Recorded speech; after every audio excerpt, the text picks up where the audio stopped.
And hello, mate. Hi. That was my really bad Australian / South African accent that I'll have to tell you about another time. I am here to talk to you today about creativity, but I'm also here to talk about my iPhone's camera roll. I just spent the better part of 90 minutes going through the last 2 years of my camera roll, trying to find one picture. I took a picture of this list that I had my father write out. It's a list of, I won't say what it is because I don't want to give it away, but we're working on a book for him, and I need photos of these items, and I need, I'm hiring somebody to get photos online and get me the rights to those photos. So I cannot find that photo. I went through, 2 years of photos, and here's the takeaway. I saw a lot of failed selfies, a lot of dusty memes, a lot of pictures of things that I saw out in real life that I thought might be interesting, and turns out, without context, they are not interesting at all. And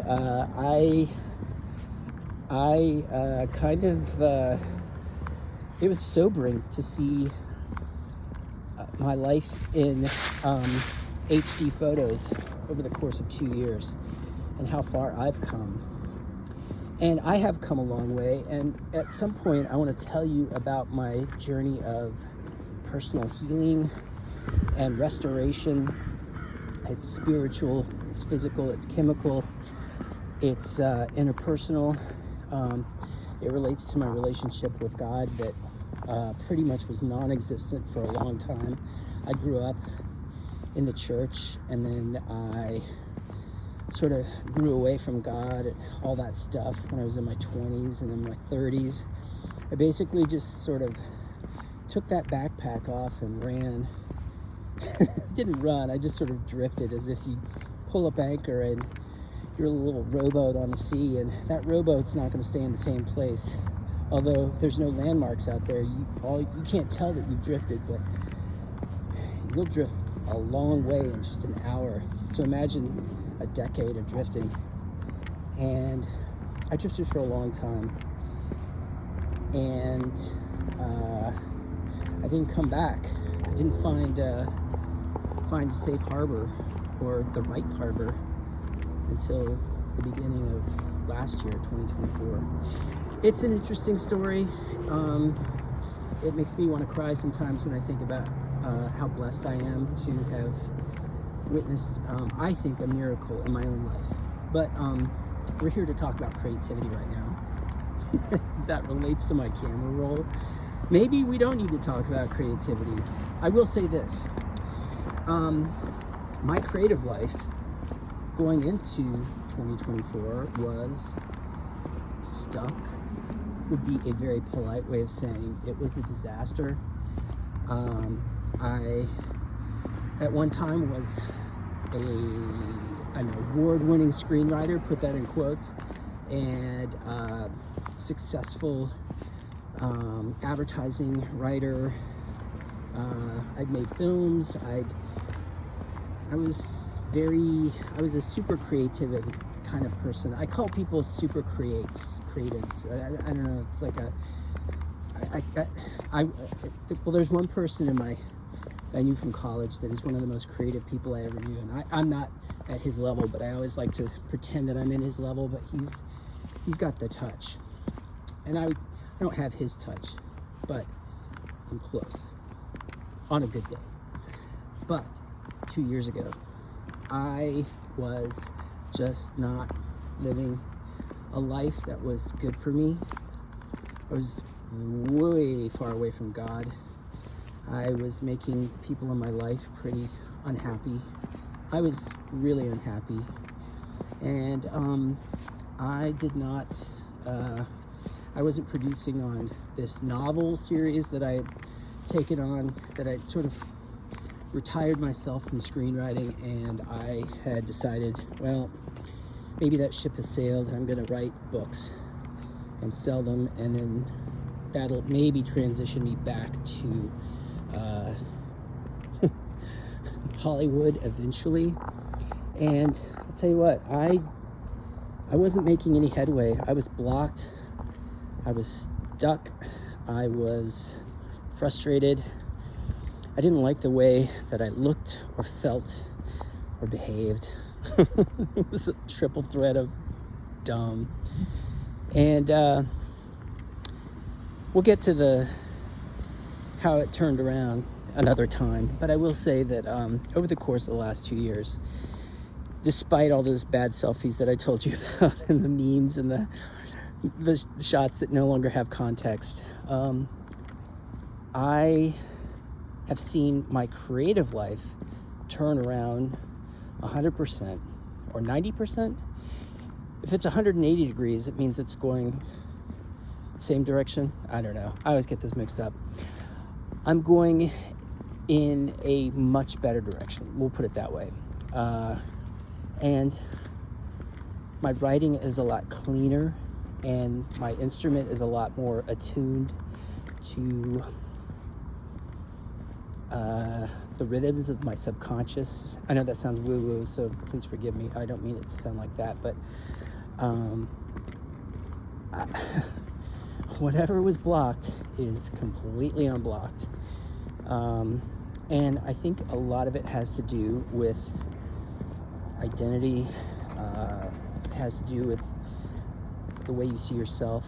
And I think for me, I'm going to say it, the closer that I've felt my relationship to the God of the universe grow, and the more I surrender to that, to him.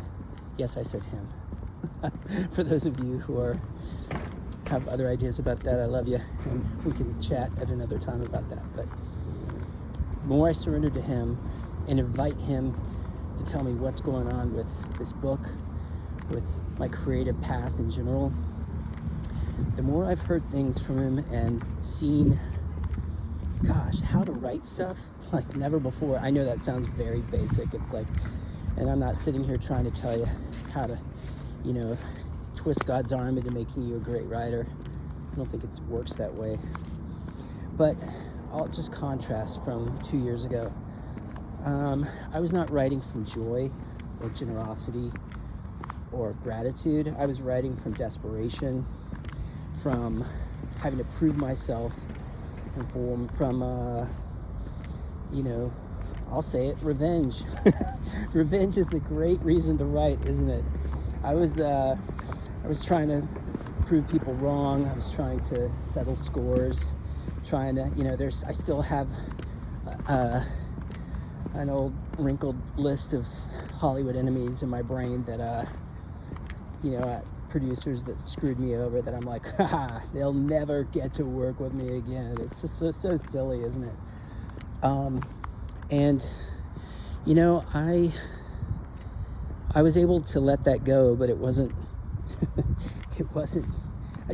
a switch didn't flip one day and it just happened. It was over the course of time, as I began to have a real relationship with God and start to see him the way he sees me. I'll tell you, I always say, I'm gonna tell you,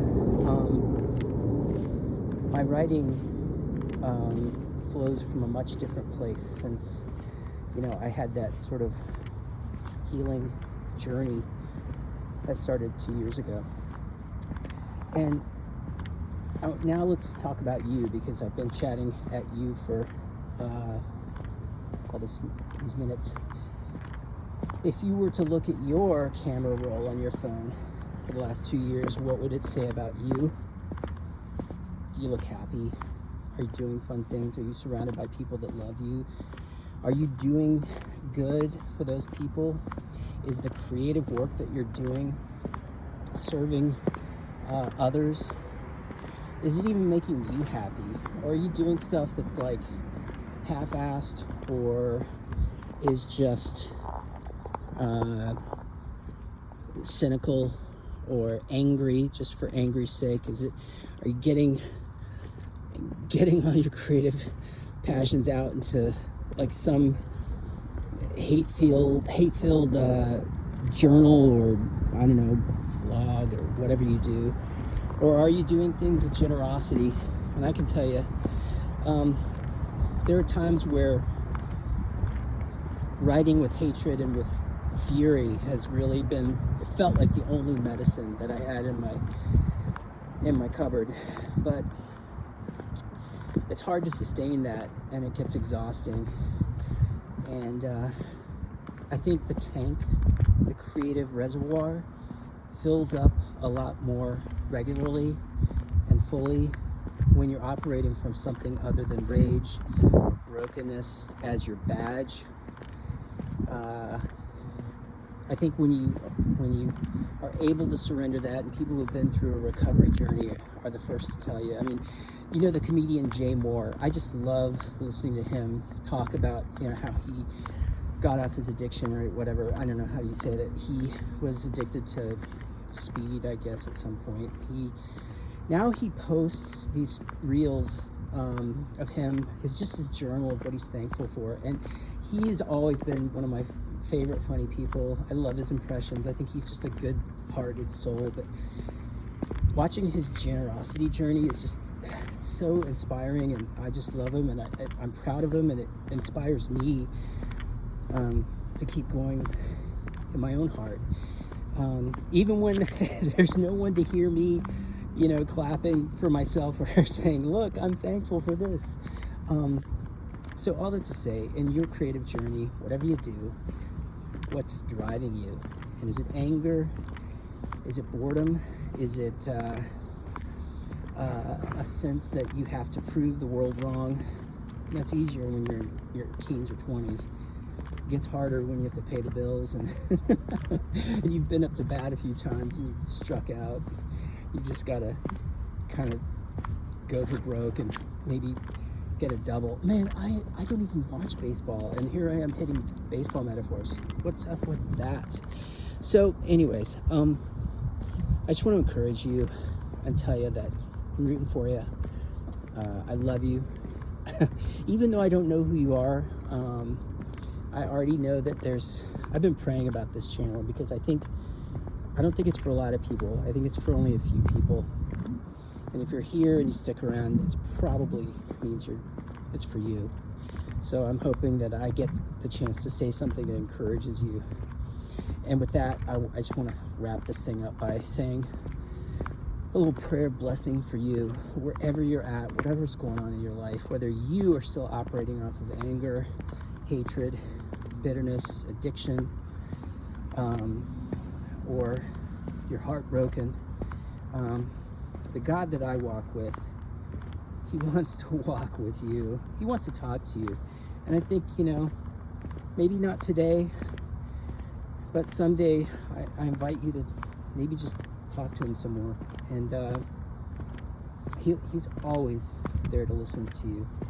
And I know that sounds trite or cheap, and I don't want it to sound like that, but I just want you to know that you are loved, and I will be praying for you, but I'm going to pray for you now out loud, because I think it's kind of fun. So here we go. Lord Jesus, I want to say thank you for this person that's listening, and I just pray a full blessing on them. I don't even know what to pray for exactly, but I just say to you, this is a person that needs you, that needs help, maybe creative help. Maybe they're bored, maybe they're frustrated, maybe they're laughing at this going, who is this crazy person? And that's okay. Lord, I pray that you would surprise this person in the next day or week with something, a creative idea that just drops into their head, whether they paint or write or perform or they fix cars. Whatever it is, Lord, that they're good at and they're creative at, I pray that you would drop something into their orbit, something into their mind, into their heart. Give them a little gift that shows them that you're listening and you're watching them, and that you're interested in who they are. You want to be a part of their life. And I thank you. I just pray that you would just bless this person's creative journey, and I pray for their holidays.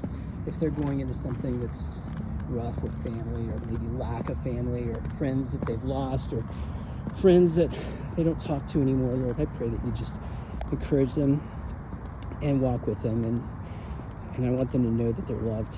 And I just thank you for the privilege to pray for this person, and I thank you that you're the turnaround expert. You sure turned me around. I pray that you keep doing that for some other people out there. Lord, we thank you. I pray all these things in your name. Amen. And as I descend these stairs, I'm going to say, see you later on the other side.